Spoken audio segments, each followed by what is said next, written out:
Sa kapagtuo, usa ka tingog, usa ka katawhan.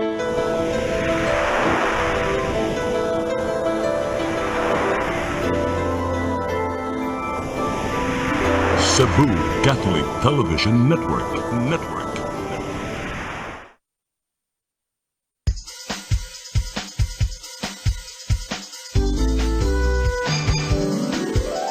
Hello Cebu, maayong buntag. Nagsunta ang kahayag nga nagsulid sa matuod, nadagan sa panghitabo. Hello Cebu, maayong buntag Pinoy.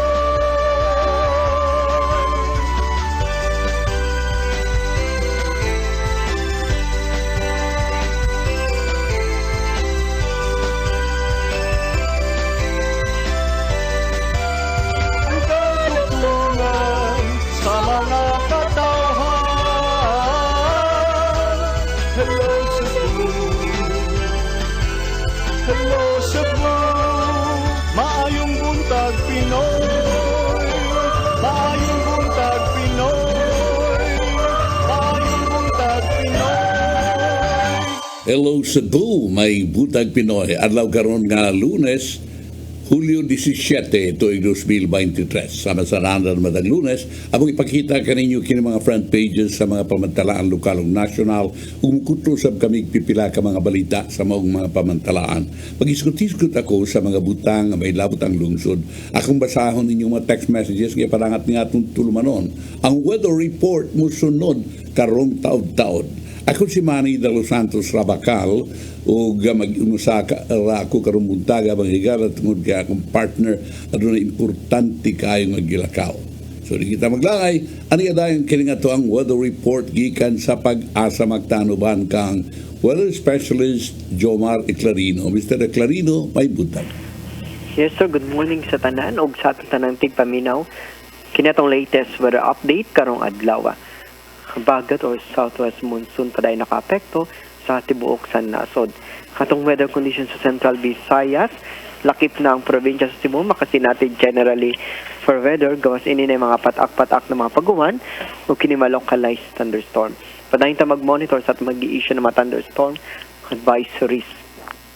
Hinay nga to na sa kasarangan ng hangin masinati sa Visayas, ug ang kadagatan malinawan gito na sa kasarangan ng pagbalod. Temperatura sa Cebu 25 to 32 degrees Celsius ug Philippine Standard Time alas 7:50 karong buntag. Tigan diri sa Magdang Pag-asa Visayas. DOSP Jomar Eclarino. Salamat Mr. Jomar Eclarino sa imong weather report. Ari kini mga front pages sa mga pamantalaan lokal ug nasyonal. Unahon nato ang Sunstar Daily. COA flags irregularities in Cebu City transactions. Sa superbalita sa Sunstar, maistra kabit na sakpang hubo. Sa The Freeman Daily, 6 councilors sued. Sa Banat News sa The Freeman, maistra kabit na sakpan sa bana, priso.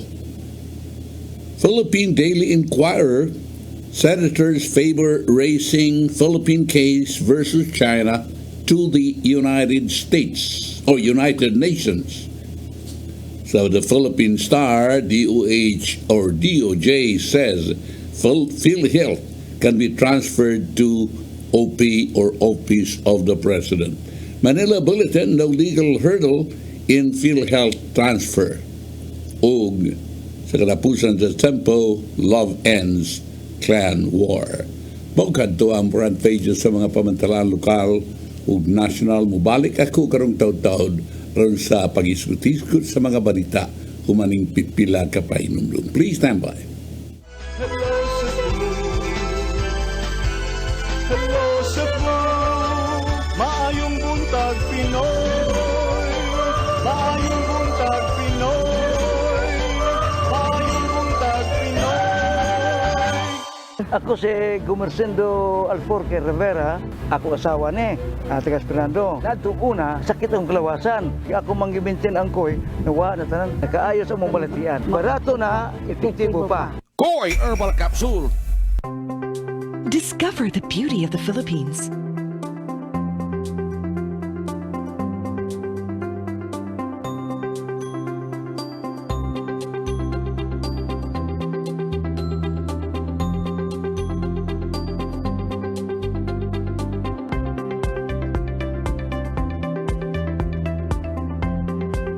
With Philippine Airlines, the country's flag carrier.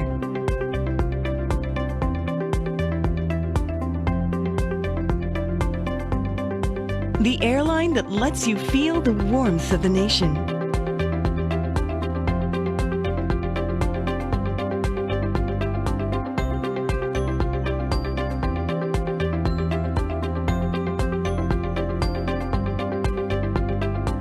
Mabuhay!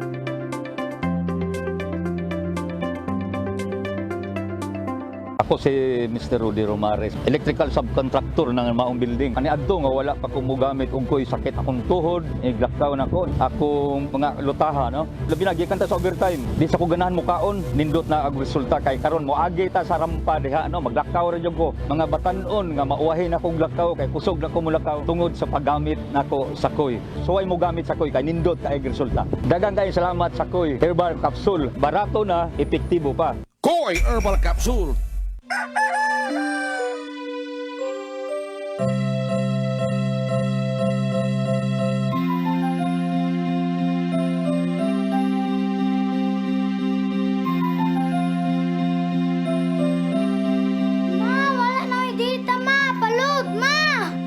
Sorry ma'am, na-late ko. Nagita pa mong gusto para internet sa kong anak ma'am. Ay, wala na yung problema. Pag CEBU. CEBU. For your internet connection. And for the signal of your cable TV. So fast and straight the transmission to your home. CEBU. CEBU offers you to have fiber optics. For your viewing experience, perfect and clear, so fast. So great and affordable for you to enjoy. CEBU Television Network Incorporated offers fiber to the home broadband internet bundled with fiber to the home cable TV connection. CEBU Television Network Incorporated, with its operation in Metro Cebu and the whole province of Cebu soon. And affordable for you to enjoy. CEBU.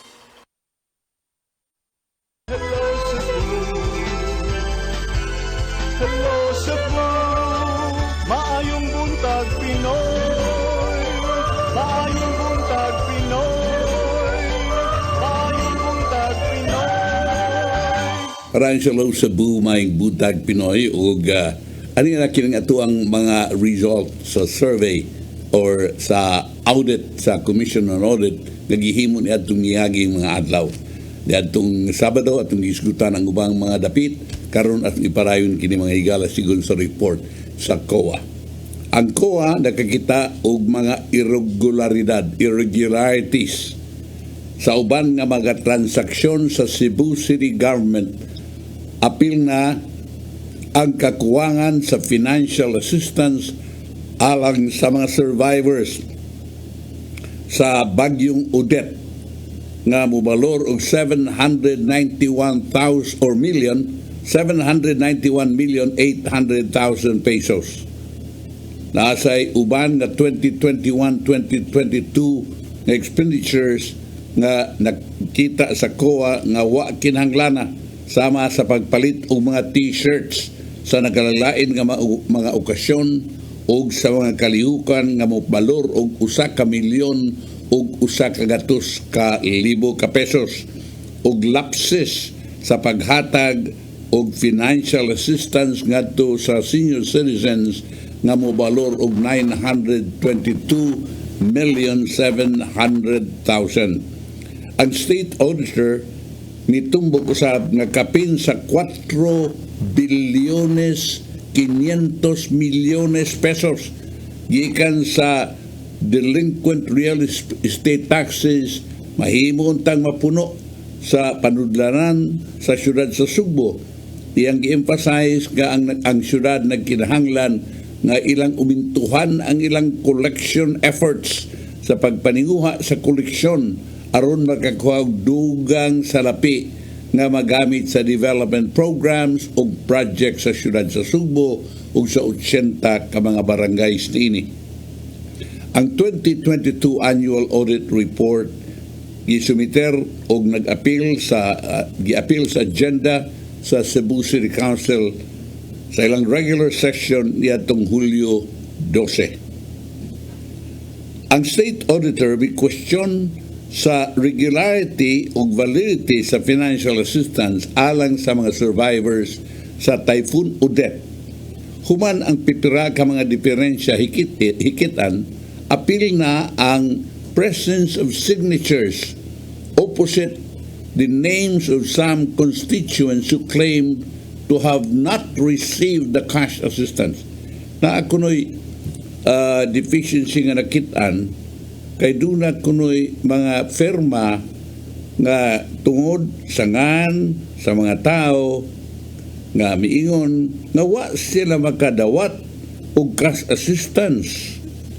Sa ito pa, ipapirma lang sila bisag wa sila tagay kwarta, duplication sa mga ngan o ang pagpamayad o non-submission sa complete supporting documents. Human sa Typhoon Odette, niadtong Disyembre 2021, apil ang Cebu City, ang syudad may desider nga muhatag og financial assistance or subsidies nga 5,000 sa mga tag-iya og bay kang kansang panimay were either naguba or damaged. Based on the record of the City Accounting Department, a total of 791 million pesos, 835,000, was disbursed in 2022 alang sa 158,367 ka mga tao. Si Mayor Michael Rama may issue Executive Order number 149 niadtong Disyembre 23, 2021 to set the rules and regulations for the Typhoon Odette assistance nga nag-apil usab sa instruksyon sa mayor ngadto sa Department of Social Welfare Services in coordination with the Cebu City Disaster Risk Reduction Management Office sa pagpreparar sa listahan sa mga beneficiaries. Kabahin sa audit procedures, ang audit team mihimo random written interview with 241 residents gikan sa napu ka nakalain-laing barangay niadtong Nobyembre 16, 17, 19, 21, 22, 24 ug 28 ug niadtong Disyembre 1 aron ilang klaruhon kung natuman ba gyud ang strict guidelines. Usa sa mga question mao, nakadawat ba mo financial assistance sa Cebu City Government alang isip biktima sa bagyong Odette? If no, please state the reason or reasons given by the cash disbursing officer. Sa ato pa, ugwa mo magkadawat, ibutang katarungan sa cash disbursing officer nga nung wa mo tagai sa mao nga hinabang. Sa 241 ka mga responders, 91 mitubag nga yes, samtang 150 mingon nga no suma sa COA. COA also noted ang inconsistent application sa EO nga resulta sa selective profiling. Adunay uban nga mga tao na miingon nga wa sila maapil tungod kay ang ilang bay na damage lang kung doon nalay naguba lang. Ang kuha nagkanayon nga non-adherence to the guidelines set in the EO only promoted government distrust. Ilaw sang hikitan ang nagkalain-laing na loopholes in the data profiling which made it difficult to identify the specific person listed as qualified beneficiary, opening rooms for possible fraud for irregularities.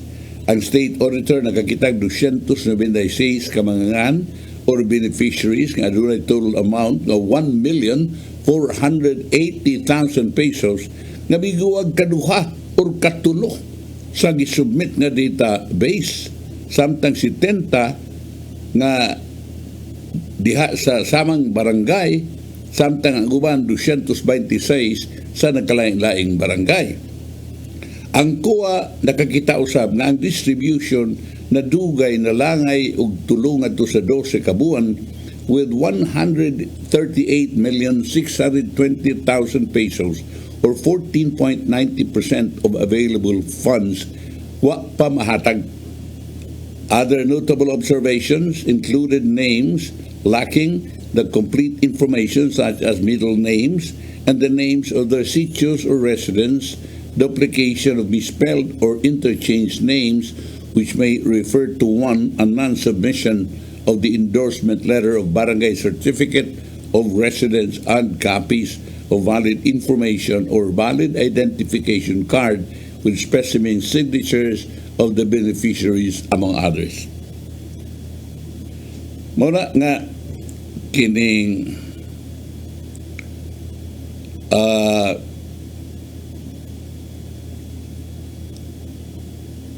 ang state auditor uman sa Typhoon Odette kiniday kanila nga kay kuan ni diretso ni ambak kato sa human etong maong survey ang COA nagkariyon nga wa masunod ang guideline set in the CEO only promoted government distrust kining ceremony pait lagi ng cellphone kaya mag-ambak-ambak pangod unya mao kadto mga higala ang ilang nakita no mo ni nakita sa ato ang mga auditors kining laing usab mao kining pagpamalit kining mga palit-palit na pod unnecessary expenditures kini lang arita diri sa pagpamalit 2021 to 2022 wa kinahanglan ang pagpamalit 1,957 ka t-shirts na buwalor og 391,400 pesos alang sa General Assembly ug election officers sa Cebu City habal-habal drivers sa Disyembre 2021 pagpamalit og 1,000 ka t-shirts nga balor og 200,000 alang sa General Assembly meeting sa persons with disabilities netong Disyembre 26, 2021. Pagpamalit og 517 t-shirts nga balor og 103,400 pesos alang sa LGBTQ+ strategic planning netong December 2021. Pagpamalit og t-shirt kadaghan ba ni t-shirt 1,754 ka t-shirts nga balor og 263,100 pesos alang sa religious purposes orientation and anniversary celebration nitong October 2021. Pagpamalit og 2,000 t-shirts amounting to 300,000 alang sa senior citizens of PWDs in October 2021.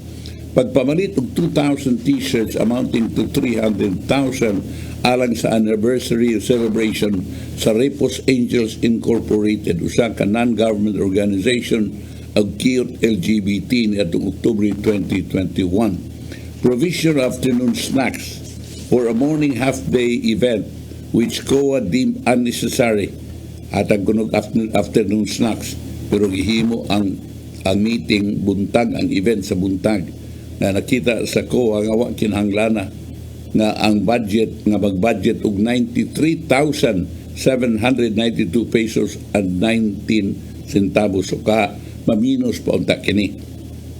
Ang paghatag og paniudto alang sa half-day event ug morning snacks alang sa afternoon event na moabot og 986,593 pesos na nakita sa COA nga wa kinahanglan.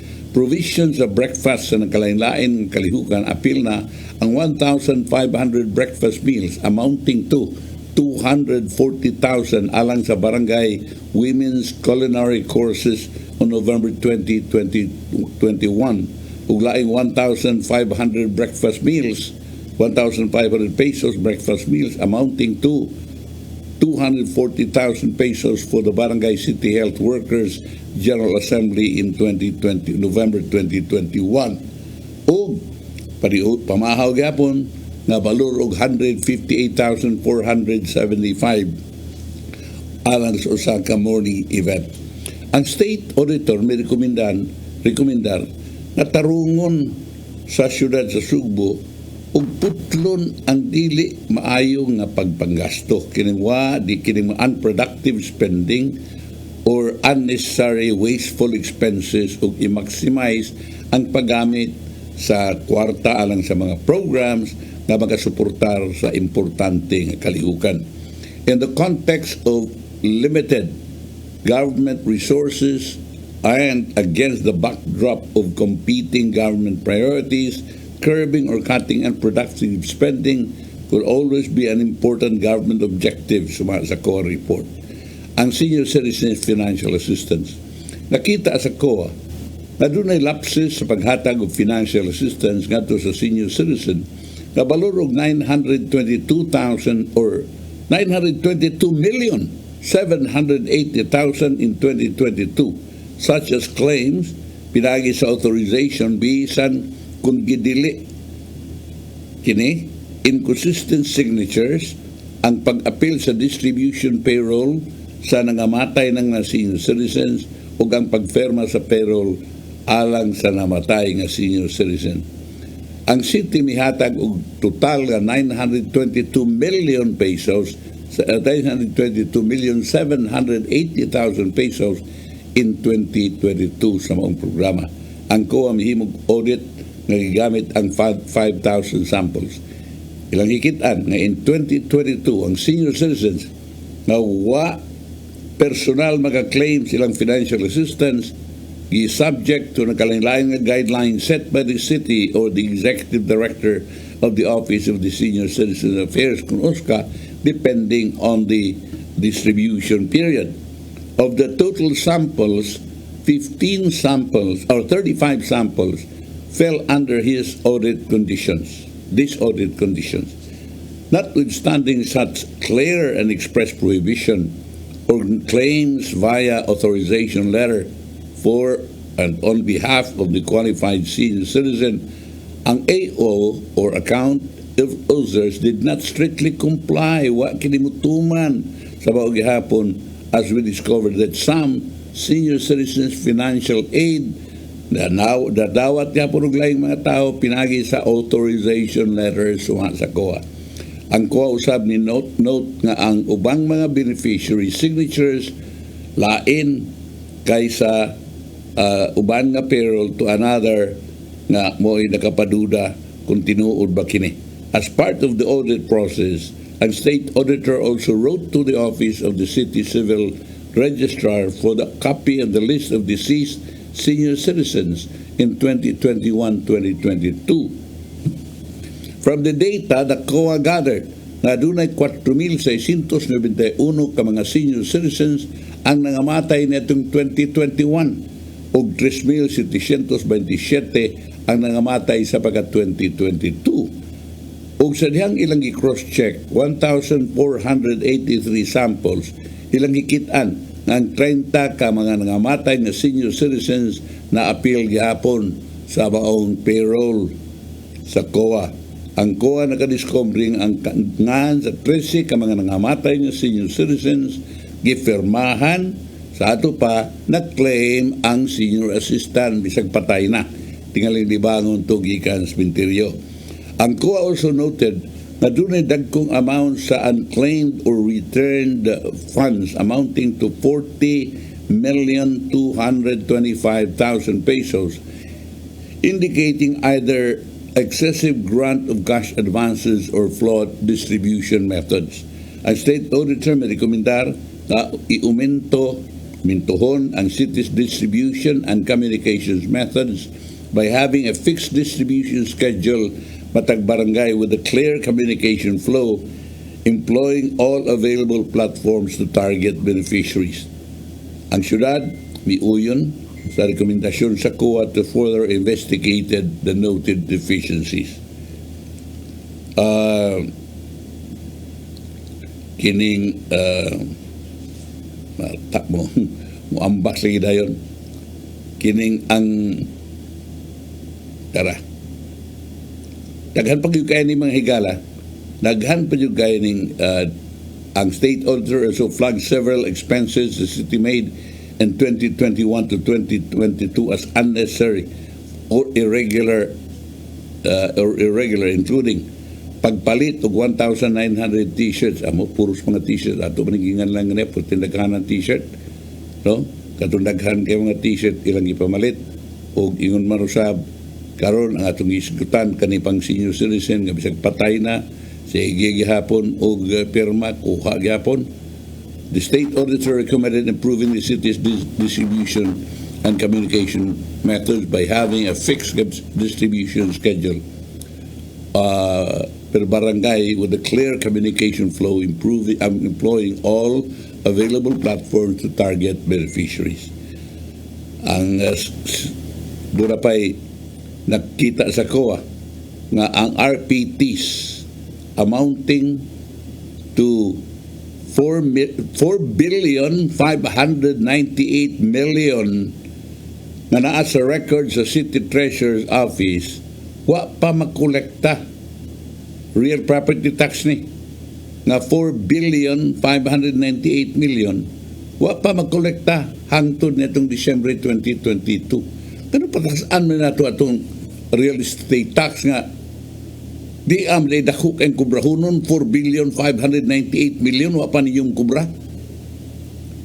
Iyang girekomendar sa COA, ilang gi-instruct ng City Treasurer Office to strategize and exert effort to enforce collections sa delinquent real property taxes, appeal and conduct of tax campaigns, and sending of notices of delinquencies.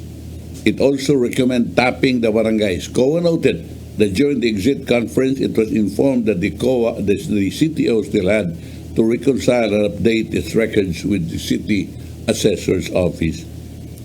It said the city also committed to maximize collection in the future. So ang problema gid ay collection, dili na ingon nga buhis, dili na mao ang region nga patasan ang real estate tax, ang pagkolekta. Mao kana mga higala ang atong nakuha diri sa report ikan sa COA nga dapati karon sa tuang pamantalaan. Unya, ang Cebu City dunay 2 billion pesos worth of funded na apan wa mapatuman nga proyekto. Nanay pundo pero wa mapatuman mga proyekto sa siyudad Subo. Buot ni Mayor Rama nga i-terminate ni or reprogram aron nga adto kining kwarta mapunta sa massive sa anti-flooding, aron pag-address dining massive nga pagbaha ug paglunok sa siyudad Subo. Naitabo ni just a day after the city announced that it would take over the management of flood control projects nga gi-undertake sa Department of Public Works and Highways. Dako kaya na siya 2 billion pesos. Akong gihangyo si City Administrator Attorney Colin Rosel na we should have this. Pwede ma-reprogram nato for meaning projects. City Budget Officer Jerome Castillo said, ang projects include those earmarked under the local government fund. Also, sumaya ni Castillo na adunay 1 billion 500 milyones pesos na flood control program. 1 billion 500 million 1 billion 500 million pesos na flood control project na panahon pa ni anhing Mayor Edgardo Labella wa pa mapatuman. Gipangita na ron nila ang kwarta kay buot nilang i-terminate kini mga project to fund those with the direction of Mayor Rama's administration to solve flooding in the city. Ako nang gipagitaan sa city engineering what happened. That's a 1.5 billion peso project if I'm not mistaken, Tumaan Castillo. Ang project ko na bid out na itong 2020 pa. The direction is to terminate the project so we can relocate the budget for meaningful projects. Kay gikan sa 2020, wa gyud concrete plans nga na-submit. Kuya, awag na wa ning kwartaha. We are all requiring the special projects coordinated with the city engineer to give us the documents. You can already go for the termination of the projects that are not within the timelines already. Sa mauli hapong kanabuan, si Castillo nagkanayon nga ilang gitanaw ang pagbid karong buwana sa transitional housing project alang sa mga residente na ilang mapapahawa sa ilang mga kampanya nining mga easement and so on and so forth. Kaya lagi, aron ang syudad magapadayon na sa pagtukod ng housing projects diha sa South, housing units diha sa South Road properties by October. Before proceeding with its massive dredging, declogging, desilting, and easing up to the city's rivers, ubos sa Task Force Gubat Baha Program, ang City Hall nagkinahanglan na i-relocate ang linibo ng mga residente whose houses or homes are located within the 3-meter easement of rivers and other waterways. Nagkaroon ng tangtang niya. Samtang mga permanent housing alang kaniya, nilawa pa, di pa available ang doon temporary but comfortable transitional housing will be built. Kinahanglan tukuron pa. Daghan kaayong gibuhat nato. Bear with us. We will do this for the best interest of the Cebuanos. That we assure you, Suma ni Castillo. Si Rosel sa Embay nagkanayon nga he is calling all contractors of DPWH projects to a convergence meeting. He said, ang importante ko so that we can properly coordinate with the city government which is now taking over the project implementation.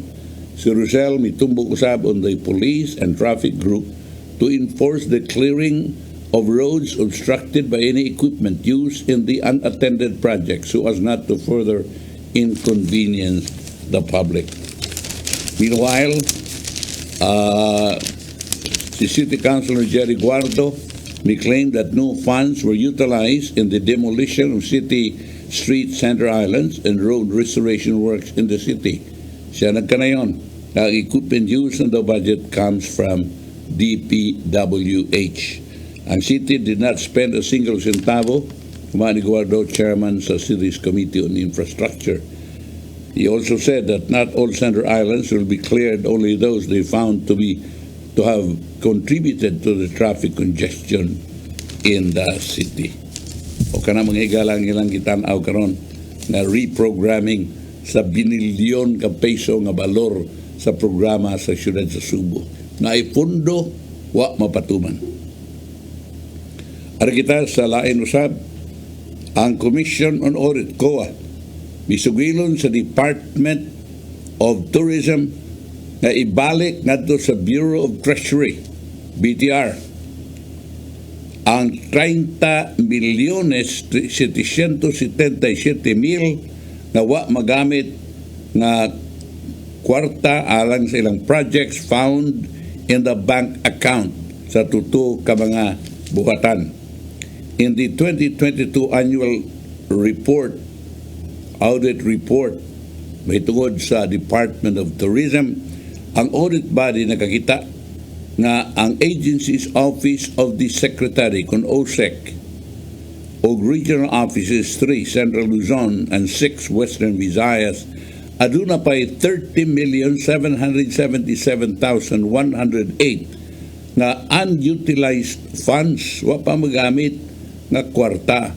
Ubos silang respective cash in bank local currency current account as of December 31, 2022. Ang COA nagkanayon ang amount represents excess or unused funds for various projects that have already been completed or unimplemented.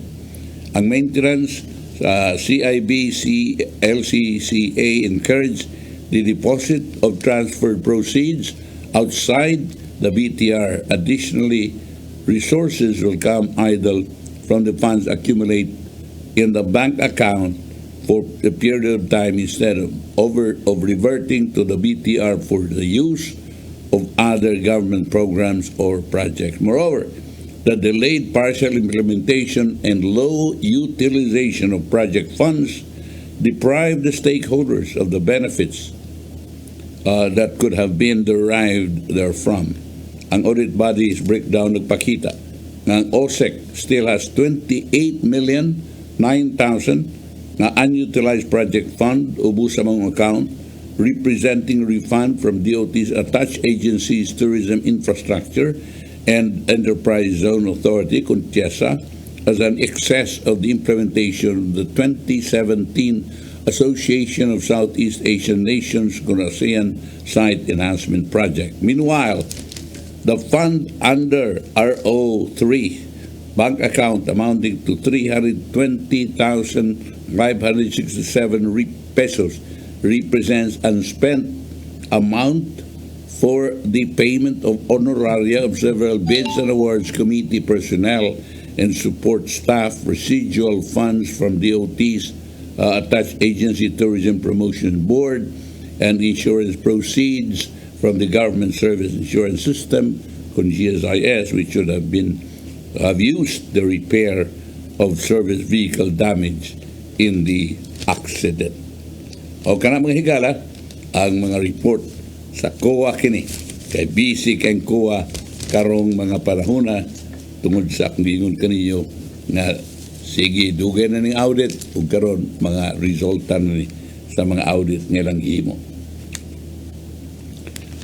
Adi-adi maayong report dapat pa tinuod ni nga ang mga konsumidor kuno sa Visayan Electric Company residential aduna kunoy masinati nga 61 centavos matag kilowatt hour na pagkunhod sa ilahang Hulyo ngadto sa Agosto nga billing tungod sa pagkunhod sa presyo sa coal sa world market o sa presyo sa kuryente sa wholesale electricity spot market consumption. Ang pagkunhod nagdaan sa kasagarang residential rate ngadto sa 13 pesos and 11 centavos per kilowatt hour gikan sa 13 pesos and 72 centavos per kilowatt hour sa miaging buwan. Nga nagpasabot nga ang usa ka pamilya na magkonsumog 200 kilowatt hour matag buwan baka naginot sa labing minus 122 pesos sa ilang sunod nga bayro nun. Kini ang ikatulong buwan sukad sa Mayo ana sa residential rules residential rates alang sa mga customers sa Visayan Electric mukunhod kung ngamikunhod human sa gamay kapag taas na 3 centavos kung 3 centimos sa residential rates na itong Abril 2023. Sa kataas sa pagtaas sa presyo sa gasolina sa kaduha nga katunga sa 2022 ang mga presyos kuryente sa residential misaka ngadto sa 16 pesos o 40 centavos matag kilowatt hour na itong Nobyembre apan kasinati na og ubos us-us sukad niya to isip stabilize ng presyo sa gasolina ug coal sa merkados kalibutan. Ipasabot sa Visayan Electric Company ng temporaryo ang temperatura sa gawas mula unang driver sa kuryente sa konsumo labira sa bugat nga paggamit sa mga pabugnaw nga appliances sa panahon sa init o sa mga adlaw. Samtang nasinati sa publiko ang bugnaw nga panahon karong bag-o, ang Visayan Electric President o COO Raul Lucero di pahinumdum sa mga konsumidor nga magmatngon gihapon sa ilang konsumo sa kuryente. Sa opisyal nga pagdeklarar sa pag-asa sa pagsugod sa El Nino, magkadahong kita na init kayo panahon sa umabot ka mga buwan mao nga mayundanon kayo alang kanato ang pagpractice sa kusog nga mga pamatasan o pagkonserba sa sayo pa karon. Niadtong Hulyo 4 opisyal nga gipabaw sa pag-asa ang pagsugod sa El Nino nga nagdugang posibilidad sa pag-uga ug huwaw nga gilauman na magpadayon hangtod sa anong quarter sa 2024. O ka na mga higala ang balita gikan sa Visayan Electric Company. Ubalik ko karong taon-taon humaning pipila ka pahinumdum. Please stand by. Hello Cebu,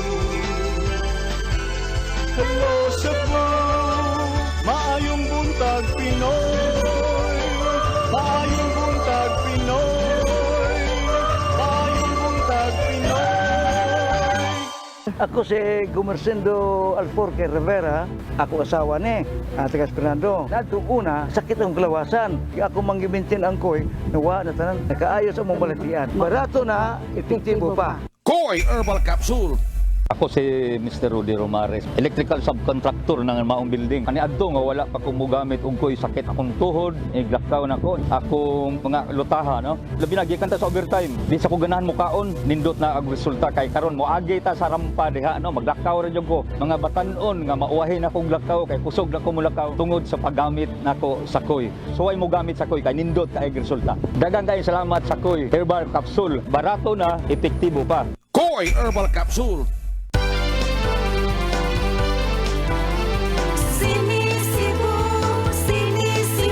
For your internet connection, And for the signal of your cable TV. so fast and straight that transmission to your home. CEBU Offers you to have fiber optics. for your viewing experience, perfect and clear, so fine. So great and affordable for you to enjoy. CEBU Television Network Incorporated offers fiber to the home broadband internet bundled with fiber to the home cable TV connection.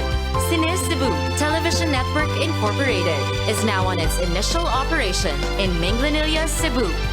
CEBU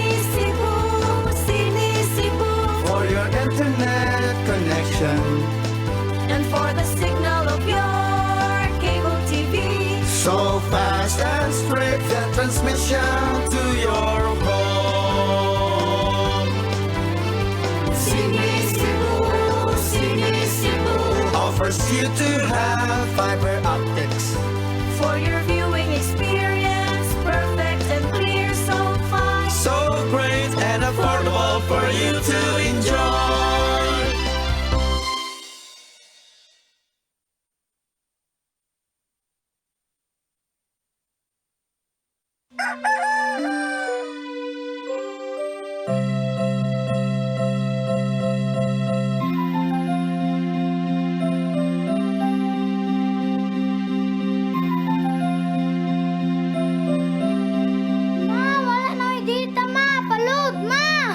Sorry ma'am, na-late ko.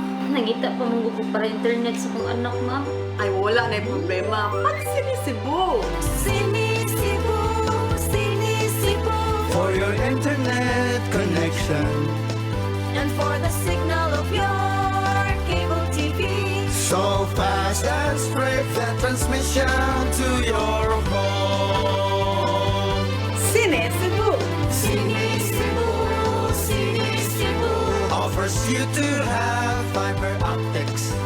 for your viewing experience, perfect and clear, so fine. So great and affordable for you to enjoy. CEBU Television Network Incorporated offers fiber to the home broadband internet bundled with fiber to the home cable TV connection.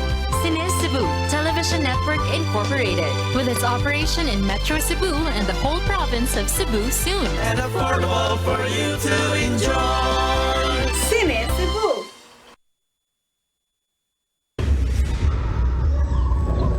Hala! Sista ni Dido!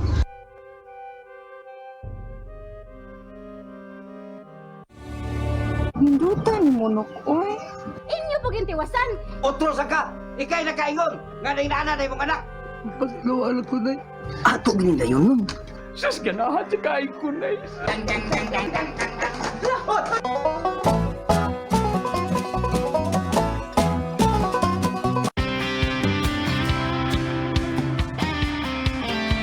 Ito ng bagong pananaw sa sa produksyon, malakas ang kooperasyon. Katuwang ng mga magsasaka, pamahalaan at pribadong sektor. Dadagdagan ang kaalaman sa kabuhayan. Sa negosyo, pahuhusayin ang kakayahan. Angkop at bagong teknolohiya, subsidyo, patubig at infrastruktura. Siguradong pagkain sa buong bansa. Masaganang ani, mataas na kita. Di siya kumutuog na Ginoo. Ado na pud Ginoo. Pero magulo ng bata na. Nangita lagi ni gatas. Ang mga tao wala mo duol kaniya. Kasabot ka akong ipakuha.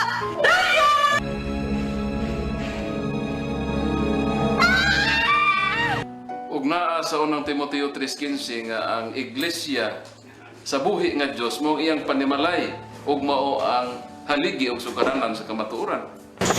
Maayong! Basta tayo! May hatag lang unta kong gatas para sa inyong anak. Basin kadahong ka nga, ikaw ang gwapa sa tibok kalibutan. Unsay reparation, Monsignor? Buhi kag laing bata aron mabayran ang imuhang nahimo nga dakong kasalanan.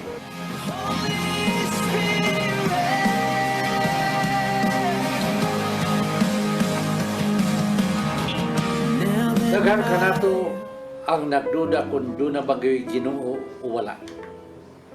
Apan ang Biblia nag-ingon nga atong dawaton pinagi sa pagtuo ang kamaturan nga doon ay Ginoo.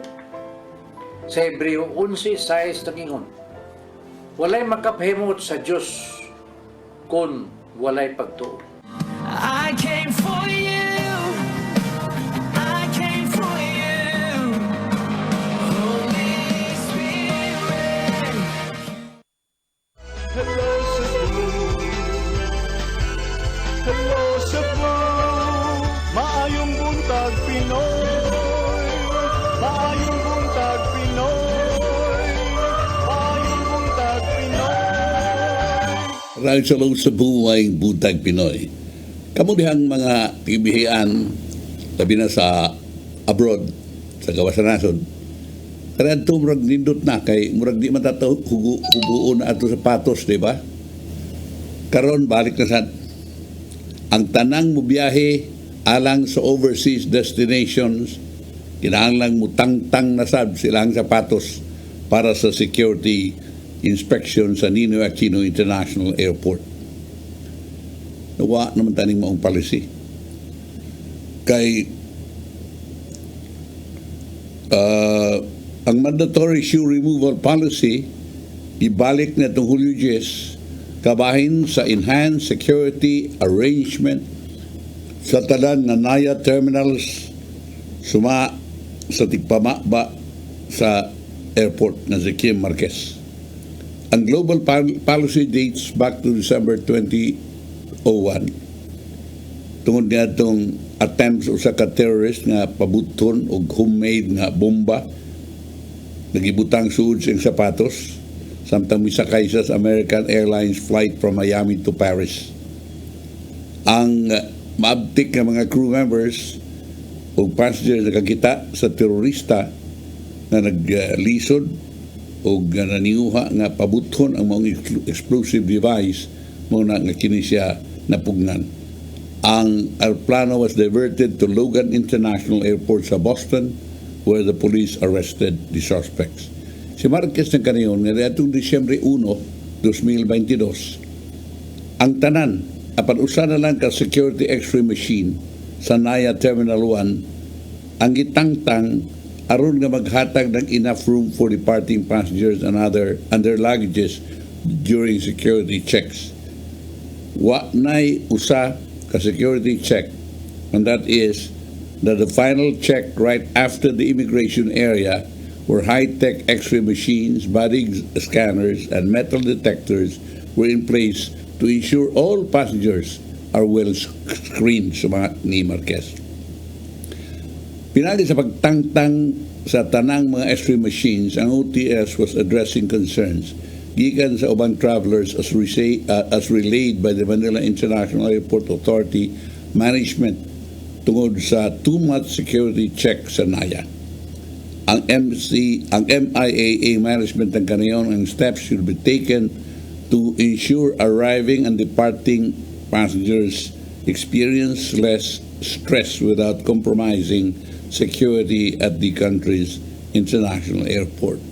Ang MIAA ug ang Airport Security Committee in consultation with the airline representatives and various stakeholders appeal ang Philippine National Police Aviation Security Group unanimous sa pag-aprobar nitong December last year ug jutay na lang nga X-ray security checks sa NAIA but a bigger number of armed personnel and foot patrol with canine bomb and drug-sniffing dogs at the terminal lobby. Banned materials would be confiscated right at the check-in counters to avoid or minimize delays in the processing of travel papers. Bago na mga igala ang ato nga nahipos. So, balik na sa ta. No? Balik na sa ta nini pagtangtang sa sapatos kung biyahe ka for security reason. Dili sa Sugbo, mga higala, grabe kayo ang smuggling gapon. Abot, wag ko'y presidenting na hununan nga way smuggler, nga way smuggling. Tanang presidente, problema yun yung smuggling. Dili na tuwa ang Cebu City Department of Veterinary Medicine and Fisheries. Naka-embargo o kapin sa 7 milyones, as a matter of fact, 7,400,000 pesos nga balor sa imported nga karne. Ang Public Information Office sa City Hall may report nga ang embargo nga mga karne gilubong sa yanga sa luyo sa DVMF office sa North Reclamation Area. Bisan kang gilubong kini, nagpadayon ang investigasyon kung kinsa may supplier nining meat products as restaurant owner refused to name their supplier. Dadakpan ni mga higala sa ka restaurant kay nila at bang sa SM. Base sa report gikan sa Department of Agriculture, adunay 1,705 ka kilo nga frozen nga karne nga apil ang karne sa itik, karne sa gansa, karne sa itom nga manok kanang tawag nato dungkoy ba ni unsa ni basta kanang itom kay lawas gani nga manok o frozen nga karne sa baboy ang nadakpan gikan na embargo gikan sa Lois Classic Tea House sa Cebu City niadtong June 27. Tungod sa joint operations sa Department of Agriculture Inspectorate Enforcement ug sa National Meat Inspection Service ug sa City's DVMF. Ang Chinese restaurant napakya sa pagpresentar og certificate of meat kanang importation. Ang Department of Agriculture misaad na sila hugot nga mapatuman sa Republic Act number 10611 o Food Safety Act of 2013, Republic Act number 10845 na naila sa Anti-Agriculture Smuggling Act of 2016. Aron kuno kabantayan ang agricultural industry gikan sa economic sabotage and improve the livelihood and well-being of farmers and fisher folk, and DAIE headed by Assistant Secretary James Layog magpadayon sa pagpangunos initiatives to protect the agriculture sector.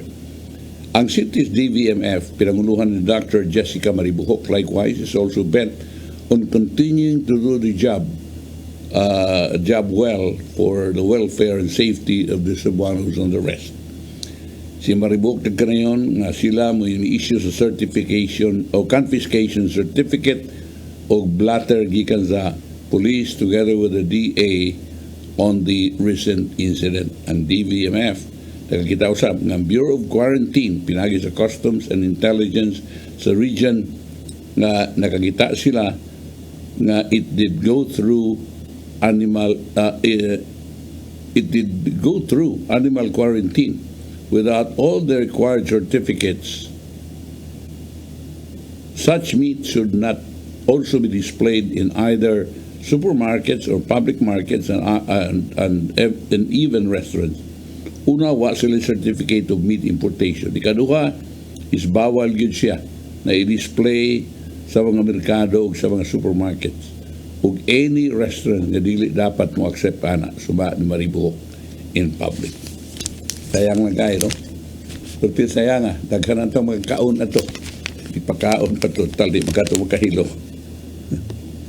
Anyway, ang Cebu City Peso, kining ang meaning ng peso manghigala Public Employment Service Office, no? Ang Department of Labor Employment 7 may recognize a 2023 search for the best public employment service office, the best peso award regional nominees na nag-appeal sa Cebu City Peso for the highly urbanized city category. Ang ubang nominees nag-appeal sa Bohol Province Peso for the first class province category, Dumaguete City Peso for the component city independent component city category, Talibon Bohol for the class municipality category, Mabini Bohol for the 4th to 6th class municipality category. Ang peso usa kini ka non-fee changing multi-employment service facility or entity established in local government units in coordination with the Department of Labor and Employment. No? Unya si ang regional director si labor si Lilia Esteliore mitumbok nga ang regional nominees were already endorsed to the National Evaluation Committee at the Labor Central Office. Si Esteliore nagkanayon ang Maong Peso will be region's contender to the national search where they will get to compete against the rest of the peso representing the regions from all over the country.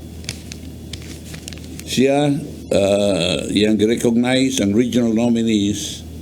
That's a way of honoring their contributions to the Doli's right against or fight against poverty.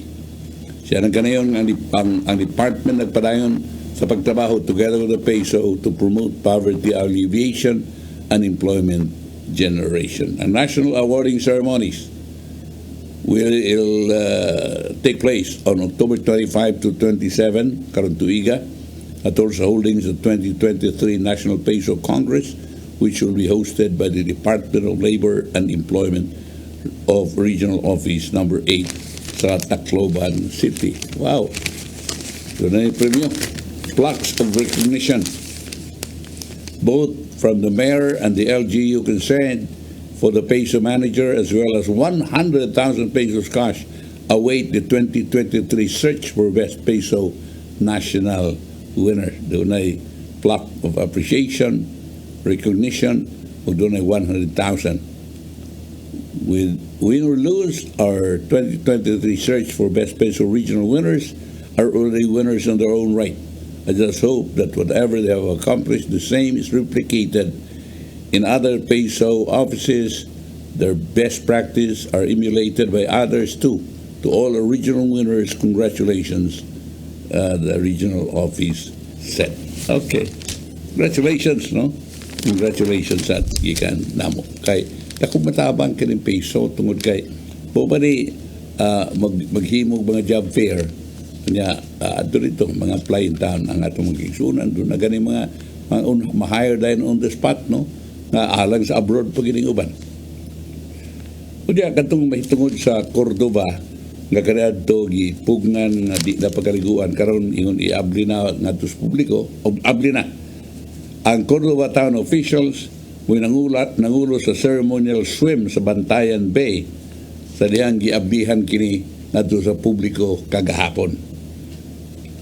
Niapil ka Mayor Cesar Didoy Suman o si Vice Mayor Victor Tago, Municipal Consultant Marvin Pañares, Market Administrator Alan Tiro, Municipal Disaster Risk Reduction and Management Office Chief Fred Anlocotan o Cordova Marine Watch Chief Rogelio Sagilabon.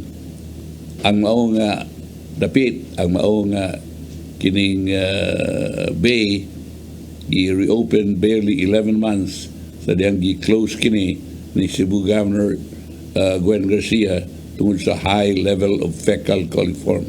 This one siyang speech during the opening na kaniyon ang Department of Environment and Natural Resources already declared that the public beach is safe for swimming.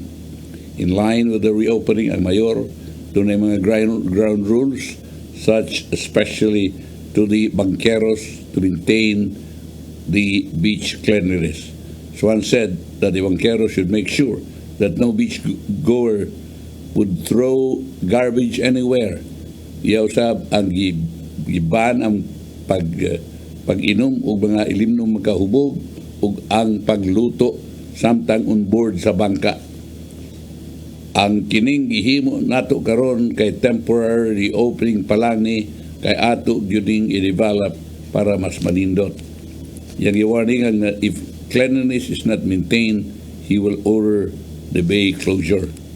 Swan said nga ang banqueros will also be trained by the municipality on customer service so that ang mga turista would keep coming back not because of the nice beach but also of good customer relations. Kung makakita mo og mga local tourists, kapataka lang og labay silang basura, inyuha silang buyagon, ug tarong lang sa, di lang po ninyo kasaban. Unya, kung makakita mo og basura nga gilabay sa dagat, sa inyong mga pasero, inyuha kining paymanuan, sila nga dili magpatakaw og labay. Unya, pagdana sa mo og sikpaw, aron dali nga makuha ang basura nga gilabay sa dagat. Sa mayor. Ang mayor nagkariyon, nga ang municipality will not be collecting any payment for 1 month. But after the period, humanso sa kabuan, doon ay gitawag og environmental fee na kolektahon. Sugdan usa nato kining bangka ato aning i-arrange na maglinya ang tanan para mauna ni atong dungguan dili patakag dunggo aron nindot sa tarahon. Ang mayor reiterated na bawal gyud ang maghubog-hubog sa beach kay mitabo ang buak nga butilya adto ilabay sa beach, lisod ng mga tunok niya o mahubog na kamoy tendency niya magsinumbagay. He said the municipality has provided the grilling stations. Kay dili yun pwede adto sa dagat samtang magsakay sa bangka nga adto magluto. Kunyang kasagaran mahitabo na adto sa dagat ipaglabay ang basura. So naagyoy subaanan doon naging grilling station na ila nga gibutang, no? Aron adto dito magsugba-sugba, adto dito magluto-luto. Okay. Unya si Presidente Marcos parang uso marong inusubay sa brand, sa mga logo, mga higala. Ang una nini ang Department of Tourism nga kontrobersyal, sunod nini ang sa pagkor. Wa sa gunod bayad yung pagkor. Karon na sa bagong Pilipinas, logo sa bagong Pilipinas. Si Presidente Bongbong Marcos misugo sa national government agencies nga i-adapt ang governance slogan na bagong Pilipinas ilang programs and projects. A memorandum circular dated July 3 but it only made public Saturday misugo sa tanang government agencies and corporations and state universities and colleges to be guided by the principles, strategies, and objectives of the administration's brand of governance, Bagong Pilipinas. Murag, gamay na lang, nilihay la gamay sa iyang amahan nga Bagong Lipunan. Bagong Pilipinas is the overarching theme of the administration's brand of governance and leadership, which calls for deep and fundamental transformations in all sectors of society and government and fosters the state's commitment towards the attainment of comprehensive policy reforms and full economic recovery. Sa memorandum. Ang memorandum said, the new campaign is characterized by a principled, accountable, and dependable government. Sa memorandum, ang tanang national government agencies should incorporate the bagong Pilipinas logo in the letterheads. Awa na kwarta na sa ni. Imprinta naman sa ni mga letterhead. Sa ilang letterheads, websites, official social media accounts, ug ubang documents related to flagship programs of the government. Ang bagong Pilipinas logo features blue and red. Ambot data, dara. Blue and red semicircles forming a sphere, as well as the sun and 3 stars of the Philippines. It also incorporates buildings and structures, including windmills, which look like the ones in Bangi, Ilocos Norte. This announcement comes a year after Marcos assumed the presidency and amid recent controversies over the country's tourism campaign and the new logo of the Philippine Amusement Gaming Corporation. Bagong Pilipinas is reminiscent of the Bagong Lipunan, new society vision sa iyang amahan, the ousted dictator Ferdinand Marcos. In declaring martial law, the elder Marcos made several promises such as ending poverty, hunger, corruption, and violence in order to achieve his vision of a new society. Okay. Pag-urusan na ito, bagong Pilipinas. Muna na inyong isulti, bagong Pilipinas. Yapil. Otherwise, silutan mo. Kamudihang mga government offices. Si Senate President Zubiri, firm yun mga higala sa iyang baruganan. Nga kining uminto nga 40 pesos sa minimum wage sa Metro Manila, kuwang gini. O gusto niya nga ang iumintos 150 pesos yun. Mo gini iyang commitment. Kunya ipaagi niya dili na sa RTWPB kundi legislation. Si Zubiri nagkadayon na kumpiyansa siya na the release of the most recent population nationwide survey a few days ago, where there is an overwhelming clamor for wage increases, the Senate will listen to the Filipino people and fulfill its mandate of advancing their welfare. Ora, ang Senate President na ngayon, the idea is to have a uniform 150 pesos minimum wage increase nationwide, and they are eyeing several proposals on how to accomplish this. Di panahon magigala ito tapuson ganito magparagubas ito lumanon. Hello CEBU, Maayong Buntag Pinoy, pinagi sa pabaw ni Tatay Dodong Nimchua, pulong o kinabuhi.